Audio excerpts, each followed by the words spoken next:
Brain work ചെയ്യുന്നത് എങ്ങനെയാണെന്നുള്ളത് നമ്മൾ മനസ്സിലാക്കണം. ഏതൊരു പുതിയ കാര്യവും വലിയൊരു വ്യത്യസ്തമായിട്ട് നമുക്ക് ഇതുവരെ നമ്മുടെ ബ്രെയിനിനൊരു കംഫർട്ടുണ്ട്.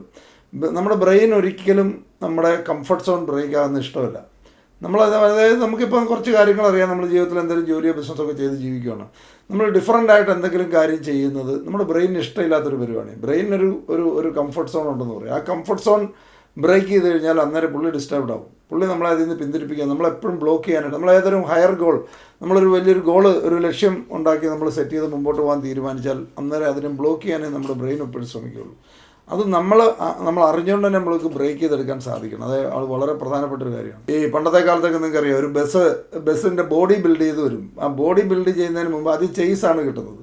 ഇപ്പോഴാണ് ഫുൾ ബോഡി. ഇപ്പം വോൾവോയൊക്കെ വന്നതിന് ശേഷമാണ് ബസ് ഫുൾ ബോഡിയുള്ള സാധനങ്ങൾ വരാൻ തുടങ്ങുന്നത്. മറ്റങ്ങനെയല്ല, ചെയ്സാണ് വാങ്ങുന്നത്. ചെയ്സ് വാങ്ങിയിട്ട് ബോഡി ബിൽഡ് ചെയ്തെടുക്കുകയാണ് ചെയ്യുന്നത്. എന്ന് പറയുന്ന പോലെ നമ്മൾ ആദ്യം ആയിട്ടാണ് വരുന്നത്. ബോഡി നമ്മൾ ബിൽഡ് ചെയ്തെടുത്തോണം, കെട്ടിയെടുത്തോണം എന്ന് പറയുന്ന പോലെയാണ്. നമ്മൾ നമ്മുടേതായ സ്വപ്നങ്ങൾ നമ്മളായിട്ട് ഉണ്ടാക്കി എടുത്ത് ഡെവലപ്പ് ചെയ്തോണം. ബാക്കി മിനിമം സർവൈവൽ മെക്കാനിസം മാത്രമാണ്. അത് എപ്പോഴും മനസ്സിലാക്കുക. നമ്മൾ ഈറ്റിംഗ്, ഭക്ഷണം കഴിക്കുക, റീപ്രൊഡക്ഷൻ, പ്രത്യുൽപാദനം, സ്ലീപ്പിംഗ്, ഇത് മൂന്നും എല്ലാ ജീവികൾക്കുള്ളതാണ്. നമുക്ക് മാത്രമല്ല. ഈ സാധനത്തിനപ്പുറം ഉള്ളത് നമുക്ക് ഡ്രീം ചെയ്യാനായിട്ട് ഉള്ള കഴിവ് മനുഷ്യന് മാത്രം തന്നിരിക്കുന്ന ഒരു പ്രത്യേക കഴിവാണ്. പശു ഒരിക്കലും 10 വർഷം കഴിഞ്ഞ് ഞാനെങ്ങനെ ജീവിക്കും, അല്ലെങ്കിൽ എൻ്റെ കുട്ടികൾ എന്ത് ചെയ്യുന്നു ചിന്തിക്കാനുള്ള കഴിവ് അതിനില്ല. പാസ്റ്റ് മെമ്മറൈസ് ചെയ്യാനുള്ള കഴിവ് കുറവാണ്. നമ്മൾ മനുഷ്യന് മാത്രം കിട്ടിയിരിക്കുന്ന സ്പെഷ്യാലിറ്റിയാണ്. പക്ഷേ അൺഫോർച്യുനേറ്റ്ലി പല ആൾക്കാർ യൂസ് ചെയ്യാറില്ല. വളരെ നമ്മുടെ പൊട്ടൻഷ്യലിൽ ഈവൻ 1% പോലും യൂസ് ചെയ്യാറില്ല. കാരണം നമ്മുടെ സ്കൂളിലും കോളേജിലും ഒക്കെ നമ്മളോട് ആവറേജ് ആകാനായിട്ട് അവനെ കണ്ടുപിടിക്കും, ഇവനെ കണ്ടുപിടിക്കും, അവൻ്റെ ഒപ്പം എത്തിയാൽ മതി, വേറെ അതിലപ്പുറമൊന്നും ഇനി എത്തണ്ട. അതായത് നമ്മൾ ആവറേജ് ആവാനാണ് അൺഫോർച്യുനേറ്റ്ലി കണ്ടീഷൻ ചെയ്തിരിക്കുന്നത്. വീട്ടിൽ പോലും നമ്മൾ കണ്ടീഷൻ ചെയ്തിരിക്കുന്നത് അങ്ങനെയാണ്, ആവറേജ് ആവാനായിട്ട്. നമ്മളുടെ ഓരോരുത്തരെയും അൺലിമിറ്റഡ് ആയിട്ടുള്ള പൊട്ടൻഷ്യൽ പുറത്തു കൊണ്ടുവരാനായിട്ട് ഓരോ കുട്ടികളും ജനിക്കുന്നത് അത്ഭുതങ്ങളാണ്. ഈ ലോകത്ത് അത്ഭുതങ്ങൾ സംഭവിച്ചിരിക്കുന്നവരെല്ലാം വെറും സാധാരണ നമ്മളെപ്പോലെയല്ല, നമ്മളെക്കാളും വളരെ മോശം ബാക്ക്ഗ്രൗണ്ടിൽ നിന്ന് ഒരു ചെറിയ മനുഷ്യരാണ്.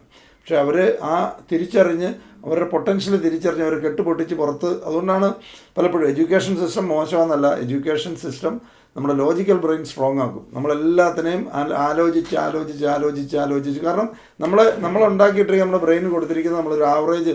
കാരണം എല്ലാ കാര്യത്തിനും ഈ ആവറേജിങ് ആണ് നടന്നുകൊണ്ടിരിക്കുന്നത്. അപ്പോൾ അതുകൊണ്ട് നമ്മുടെ കഴിവുകൾ പുറത്തെടുക്കുന്നത് നമ്മൾ തന്നെ തീരുമാനിക്കും. അപ്പോൾ നമ്മൾ ഏറ്റവും ഇമ്പോർട്ടൻ്റ്, നമ്മുടെ ജീവിതത്തിൽ ഏറ്റവും പ്രധാനപ്പെട്ട ഒരു 5 കാര്യങ്ങൾ നമ്മൾ എഴുതി വെക്കുക. വളരെ പ്രധാനപ്പെട്ട വളരെ സിമ്പിളായതുകൊണ്ട് തന്നെ നമ്മൾ ചെയ്യത്തില്ല. ഞാനിത് നമ്മുടെ ജീവിതത്തിൽ ഏറ്റവും ഇമ്പോർട്ടൻ്റ് ആയിട്ടുള്ള ഒരു 5 എണ്ണം എഴുതി വെക്കുക. വലിയ കോംപ്ലിക്കേറ്റഡ് ആയിട്ടുള്ള കാര്യമാണോ? അല്ല. പക്ഷെ നമ്മൾ പല ആൾക്കാരും ചെയ്യാൻ പഠിക്കും. പക്ഷേ ഇത് എഴുതുന്നവർക്ക് സാധിക്കാനുള്ള ചാൻസ് വളരെ കൂടുതൽ. പല ആൾക്കാരും എനിക്കിന്ന് പറയാം, ഇന്ന് നമ്മൾ ഇൻഫർമേഷൻ ഏജിലാണ് ജീവിക്കുന്നത്, ഇന്ന് ഇത്രയും സാധ്യതകളുടെ ലോകത്താണ് ജീവിക്കുന്നത് പറയുമ്പോഴും എനിക്കറിയാവുന്ന ധാരാളം ആൾക്കാർ ഇപ്പോഴും വിമുഖത. അതായത് ആദ്യം ഫോൺ വാങ്ങുന്നത് ആ സമയത്ത് ഔട്ട് ഗോയിങ്ങിന് 16.5 രൂപയായിരുന്നു. ലോക്കൽ കോളിന് ഔട്ട് ഗോയിങ്ങിന് 16.5 രൂപയും. ഇന്നത്തെ ജനറേഷൻ ആരെങ്കിലും ഇവിടെ ഇരിപ്പുണ്ടെങ്കിൽ അവർക്ക് ചിരി വരും. ഔട്ട് ഗോയിങ്ങിന് ഒരു മിനിറ്റിന് 16.5 രൂപ ഔട്ട് ഗോയിങ്ങിന്. ഇൻകമ്മിങ്ങിന് 8.5 രൂപയായിരുന്നു. ലോക്കൽ കോളിൻ്റെ കാര്യമാണ് ഓർക്കണം. അതായത് ബൗണ്ടറി.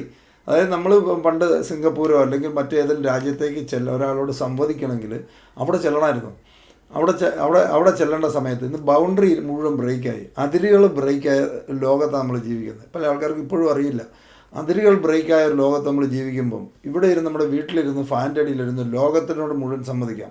ഇന്ന് വേറൊരു പുറത്ത് ഒരു രാജ്യത്ത് ഒരു കമ്പനിയുടെ ഒരു എഗ്രിമെൻറ്റ് സൈൻ ചെയ്യാൻ വേറൊരു രാജ്യത്ത് പോകേണ്ട ഇവിടെ ഇരുന്നുകൊണ്ട് അവരവരുടെ വീട്ടിലിരുന്ന് വേറെ രാജ്യത്തുള്ള ഒരു എഗ്രിമെൻറ്റ് സൈൻ ചെയ്യാം.